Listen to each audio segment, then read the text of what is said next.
తుఫాను గురించి మనం మాట్లాడుకుంటున్న సందర్భం ఇప్పటికీ అది తీవ్ర వాయుగుండంగా మారిన తర్వాత అక్కడి నుంచి బలహీనపడి ప్రస్తుతం అల్పపీడనంగా మారిన ఈ క్రమంలో ప్రస్తుతం తెలంగాణ మీద ఎటువంటి ఇంపాక్ట్ చూపించిందో చూసాం.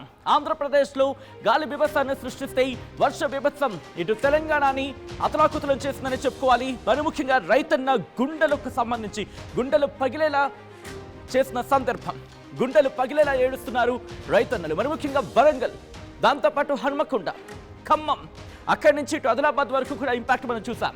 ఈ నేపథ్యంలో ప్రస్తుతం వరంగల్ పరిస్థితి ఏంటి, వరంగల్ ఎలా ఉంది, దీనికి సంబంధించి విశ్వాసం ముందుకు వచ్చేస్తుంది. దానికి సంబంధించిన big breaking and weather breaking, తుఫాను బ్రేకింగ్ చూస్తున్నారు. Here is on the screens of RTV. Montha దెబ్బకు వరంగల్ అస్త దిగ్బంధనలో చిక్కుకుంది. చెరువులని తలపించడం జరుగుతోంది. అక్కడి రోడ్లు, కాలనీలు, ఏకంగా 115 కాలనీలు చెరువులని తలపిస్తున్నాయి. జల దిగ్బంధంలో బీఆర్ నగర్ చిక్కుకుంది. ఉధృతంగా ప్రవహిస్తోంది బొంది వాగు. వరదలో కొట్టుకుపోయాయి కార్లు, బైకులు. మోకాలి లోతు వరదతో నీట మునిగింది రైల్వే ట్రాక్స్. బురదమయమయ్యాయి హన్మకొండ బస్టాండ్ ప్రాంతాలు. బిల్డింగ్స్ పైకెక్కి సాయం కోసం ప్రజలు ఎదురుచూపులు చూస్తున్న వైనం. ఇటు డ్రోన్ల ద్వారా వరద బాధితులకు ఆహారం పంపిణీ చేస్తోంది ప్రభుత్వం. బోట్ల సాయంతో సురక్షిత ప్రాంతాలకు ప్రజలను తరలిస్తోంది. వరంగల్, హన్మకొండకు నిలిచిపోయాయి రాకపోకలు. హైదరాబాద్ వరంగల్ హైవేపై భారీగా వరద నీరు చేరుకుందంటే అర్థం చేసుకోవచ్చు. విజువల్స్ మీరు చూస్తున్నారు.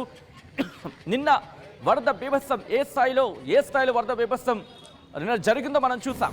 మరి ముఖ్యంగా వరంగల్కి సంబంధించి వరంగల్, హన్మకొండ నిన్న రాత్రి మనం మాట్లాడుకున్న క్రమంలోని ఏకంగా 42 సెంటీమీటర్లు హన్మకొండకు సంబంధించి.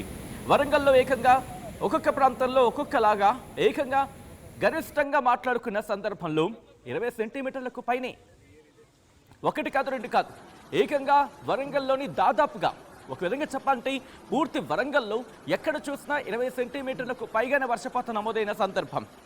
గతంలో ఎన్నడూ లేని విధంగా వరంగల్ పరిస్థితి ఆ రోజు ఇన్ఫాక్ట్ ఎప్పుడు గతంలో ఎన్నడూ లేని విధంగా, నిన్న మొన్నటితో లేని విధంగా నిన్న జరిగిన ఆ బీభత్సం వరంగల్ని అతలాకుతలం చేస్తూ ఒకసారి విజువల్స్ మీరు చూస్తున్నారు. ప్రస్తుతం ఎలా కార్లు కొట్టుకుపోతున్నాయో మీరు చూడొచ్చు. ఇది కాలనీల్లో పరిస్థితి. అదేం కాలువ కాదు, అదేం వాగు కాదు, అదేం పెద్దగా చెప్పుకుంటే నది ప్రవాహం కూడా కాదు. వరద ఉధృతికి నీరు కొట్టుకొచ్చిన సందర్భంలో వరద ప్రవాహానికి అక్కడ పార్క్ చేసుకున్న కార్లు, అక్కడ పార్క్ చేసుకున్న బైక్లు నీటి ప్రవాహానికి కొట్టుకుపోయాయి.